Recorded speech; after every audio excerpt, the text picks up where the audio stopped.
आज आपको हम जो है सीमांत वेग की गणना सिखाएंगे। सीमांत वेग क्या होता है?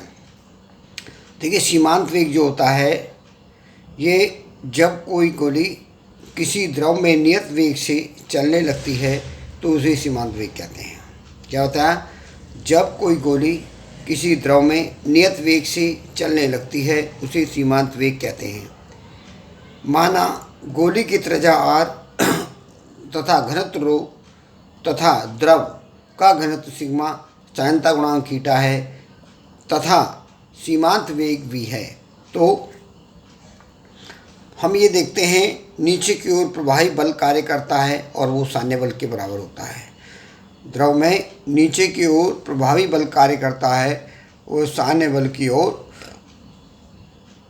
सान्य बल के बराबर होता है। ठीक, अब इसमें हम ये देखते हैं कि एक ये गोली है, द्रव में हमने डाली तो इसका जो प्रभावी भार होता है वो नीचे की ओर कार्य करता है, सान्य बल ऊपर की ओर कार्य करता है और ये जब बैलेंस साम्य अवस्था में दोनों बराबर हो जाते हैं।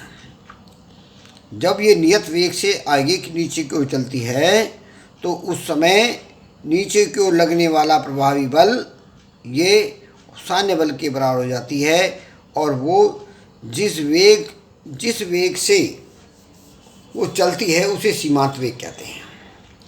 तो नीचे की ओर प्रभावी बल हमारा कितना होगा? 4/3 pi r cube rho minus sigma into G 6 pi eta R V. अब इसमें हम ये देखते हैं पाई से पाई कैंसिल करेंगे, 3 इस तरफ आएगा, 18 4 से डिवाइड करेंगे तो 2/9, एक आर से एक आर कट गया तो आर स्क्वायर रह गया, रो माइनस सिग्मा नी इंटू जी अपॉन ईटा। ये v के बराबर, ये इसके नीचे आ गए, इनको इसके नीचे भेज दिया और हमने v बराबर ये हो गया। v क्या है? सीमांत v। अब हम ये देख रहे हैं इसमें ये सब चीज़ें कांस्टेंट हैं, तो जो v जो है proportional to R square, R क्या है? त्रिज्या है, गोली की त्रिज्या, और v क्या है? सीमांत वेग है। तो हम कह सकते हैं गोली का सीमांत वेग त्रिज्या के वर्ग के अनुक्रमानुपाती होता है। इम्पोर्टेंट है, इसे अच्छी तरह आपको याद करना है। ठीक है, अब उसके बाद आगे चलते हैं। नेक्स्ट टॉपिक है आपका द्रव के अवरत प्रवाह का समीकरण। द्रव के अवरत प्रवाह का समीकरण देखिए, यदि कोई आदर्श द्रव असमान अनुप्रस्थ परिच्छेद वाली नली में धारा रेखीय प्रवाह में बहता है तो नली के प्रत्येक स्थान पर अनुप्रस्थ क्षेत्रफल तथा द्रव के वेग का गुणनफल नियत रहता है। इसे द्रव के प्रवाह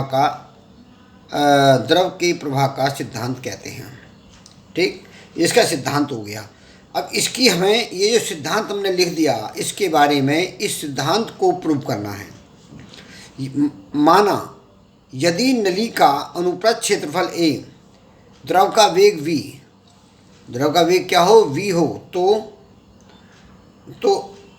तो ये कहते हैं अनुप्रस्थ क्षेत्रफल और द्रव के वेग का गुणनफल नियतांक होता है। तो अब हम इस बात को, ये जो हमने लिख दिया है कि नियतांक होता है, इसे प्रूव करना है। मैं इसे शॉर्ट में प्रूव करूँगा जिससे आपको याद हो जाए। ठीक है, यह हमने असमान परिच्छेद धारा रेखी नली बनाई। यहाँ नली का द्वार बड़ा है, यहाँ नली का द्वार छोटा है। जब यहाँ क्षेत्रफल ज़्यादा होगा तो यहाँ द्रव का वेग कम होगा, यहाँ क्षेत्रफल कम है तो द्रव का वेग ज़्यादा होगा। ये XY नली होगी, इसमें इसका क्षेत्रफल कितना A1, वेग कितना V1, घनत्व कितना रो। अब इसी तरीके से यहाँ वेग, द्रव का वेग कितना V2, क्षेत्रफल कितना A2 और इसका घनत्व कितना रहेगा रो। यहाँ लो या यहाँ लो, घनत्व जो है द्रव का एक ही रहता है। अब हम ये देखेंगे, माना XY नली है, माना द्रव XY नली में धारा रेखीय प्रवाह में बहता है। जब माना द्रव XY नली में धारा रेखीय प्रवाह में बहता है तो हम ये कह सकते हैं x रे पर प्रति सेकंड प्रवेश द्रव का आयतन कितना है? A1 V1। x रे पर 1 सेकंड में प्रवेश होने वाले द्रव का आयतन हमने A1 V1 बता दिया।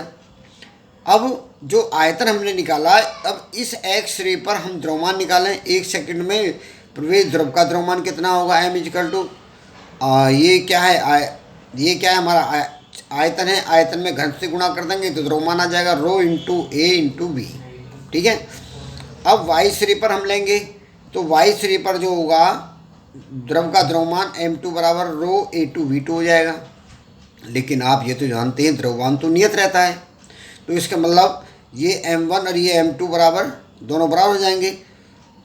किसके सिद्धांत से, द्रव्यमान संरक्षण के सिद्धांत से। ठीक है, तो द्रव्यमान नियत रहता है तो दोनों ही वैल्यू कैसी होंगी, आपस में बराबर होंगी। तो हम कहेंगे m1 की वैल्यू ये और m2 की वैल्यू ये, तो रो से रो काटेंगे, a1 v1 बराबर a2 v2। तो a1 v1 की वैल्यू जब a2 v2 के बराबर होती है तो हम ये कह सकते हैं कि a v इजकल टू नियतांक, a v इजकल टू नियतांक। इसे कहते हैं अवृत द्रव के प्रवाह का समीकरण। क्या कहते हैं, द्रव, इसका मतलब आधा द्रव के अवृत प्रवाह का समीकरण कहते हैं। क्या कहते हैं, आधा द्रव के अवृत प्रवाह का समीकरण कहते हैं। इसे आप तैयार करना है, ये एग्जाम में आएगा, इसे अवश्य तैयार करना है। इतना आसान, इतना छोटा कोई नहीं, जो मैंने लिख दिया इसे ही आप तैयार कर लें। ओके, इसके बाद कल आपकी हमारी बातचीत होगी। ठीक है।